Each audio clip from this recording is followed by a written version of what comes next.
শ্রাবণ মাসের প্রতি সোমবার শিবের মাথায় জল ঢালে না হিন্দু ধর্মে এমন মানুষ পাওয়া দুষ্কর। শ্রাবণ মাসকে খুবই পবিত্র মাস হিসাবে ধরা হয়। সংসার ও সন্তানের মঙ্গল কামনায় সারা মাস ধরে মহাদেবের পুজো করা হয়। শ্রাবণ মাস শিবের খুব প্রিয় মাস। কেন শ্রাবণ মাস শিবের এত প্রিয় জানতে হলে ভিডিওটি শেষ পর্যন্ত মনোযোগ সহকারে দেখুন।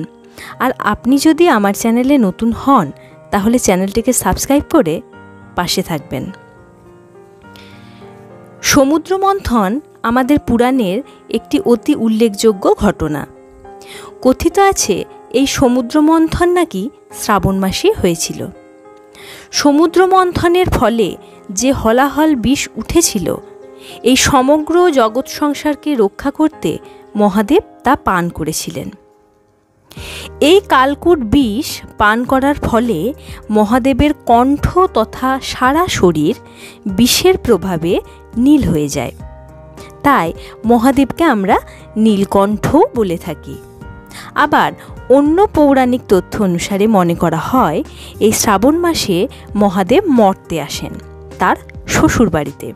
সেইখানে তাকে সন্তুষ্ট করার জন্য পঞ্চামৃত অর্থাৎ দুধ, ঘি, মধু, দই ও কুশাদক দ্বারা তাকে সন্তুষ্ট করার চেষ্টা করা হয়। শিব মানেই সৃষ্টি। শ্রাবণ মাস হলো বর্ষাকাল, অর্থাৎ এই সময় বৃষ্টির ফলে জমি উর্বর হয়ে ওঠে। চাষাবাদের জন্য এটি সঠিক সময়। তাই মনে করা হয় শ্রাবণ মাস অতি পবিত্র মাস। এমনও মনে করা হয় যে শ্রাবণ মাসে যদি কেউ মহাদেবের মাথায় জল ঢালেন তাহলে তার সংসারের সমস্ত দুঃখ কষ্ট ঘুচে যায়। ভিডিওটি যদি ভালো লেগে থাকে চ্যানেলটিকে সাবস্ক্রাইব করে পাশে থাকবেন।